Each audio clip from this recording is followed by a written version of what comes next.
You know that sound, right? It's that moment in a movie when the hero makes their big entrance. Or, the music for the final boss battle in a video game. It's that one track that just makes everything feel, well, epic. But what exactly is that sound? Yep, it's the trombone. That giant, super shiny instrument that you've probably seen a bunch of times, but maybe never really thought about. Well, today, that's gonna change. So we're going to give you the ultimate guide to the trombone. We're going to break down what makes this instrument one of the most legendary and versatile sounds in all of music. Okay, let's just dive right in. First things first, let's treat this like we're unboxing some new piece of tech. Before we can get into what it does, we've got to check out the hardware, the basic specs. Every awesome sound has to start somewhere. And for the trombone, it all begins with this little thing right here, the mouthpiece. The player buzzes their lips into it, and that's the vibration that kicks the whole thing off. It's a simple rule. No buzz, no sound. It is literally the engine starter. Okay, and this is the trombone's most iconic feature for sure, the slide.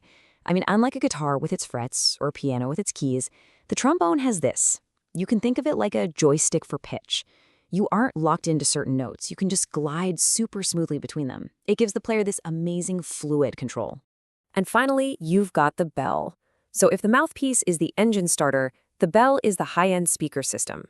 It takes that little vibration, it amps it way up, and then it projects it out with all that power and richness that we recognize. This is what makes the sound absolutely massive. So we've unboxed the hardware. Now, how do you actually play the thing?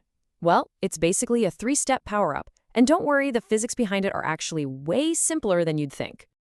It's really just a simple 3-hit combo. First, you buzz your lips. That creates the vibration. Second, you move the slide. This changes the pitch. Shorter tube means a higher note, longer tube means a lower note. And third, the bell projects that sound. And that's it. Buzz, slide, project. So simple, right? And once you master those basics, that's when you start to unlock the special abilities. The most famous one is the glissando.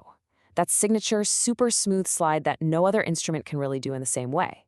But players can also use mutes to totally change the trombone's voice or use techniques like tonguing to play crazy fast melodies. Now, one of the absolute coolest things about the trombone is that it's not just stuck doing one thing. Depending on the music, it can totally switch up its personality. You can think of it like having 2 different playstyles, orchestra mode and jazz mode. And you can see the difference right here. Over on the left, in an orchestra, the trombone is the foundation. It's the ultimate team player giving you that deep, powerful bass. But then, on the right, in a jazz band, it steps up as the star soloist, improvising and showing off this incredibly expressive voice. So it can be a supporting character, or it can be the main character. Okay, so we know this instrument is powerful, we know it's versatile, but it's also been around for a very, very long time. Let's take a quick look at the trombone's greatest hits, a journey that's going to take us from royal castles all the way to modern concerts. So its ancestor, which was called the sackbut, great name by the way, showed up way back in the 15th century for big royal parties. Fast forward a bit, and classical masters like Mozart and Beethoven started using it to add some major drama to their symphonies. Then, the 20th century hit, and it became a certified superstar in jazz. And today, you can find it everywhere from ska and funk to mainstream pop music. So, just how long has it been a part of our musical story? Get this, over 500 years. No, that's not a typo. For more than half a millennium, this instrument has been evolving and just adapting, which is pretty incredible when you think about it. All right, so after unboxing it, learning the power-ups, and scrolling through its entire history, what's the big takeaway here? Why is the trombone an absolute legend? Okay, so if you remember just one thing, let it be this. The trombone basically has a dual identity. It can be the powerful foundation for an entire orchestra, or it can be this super flexible, expressive soloist that just steals the show.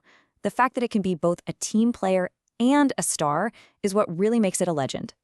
So it's conquered castles, concert halls, jazz clubs, pop charts. I mean, its history stretches back over 500 years, but it's clearly not done yet. And that just leaves one last question for you. Now that you know its power, where should the trombone show up next?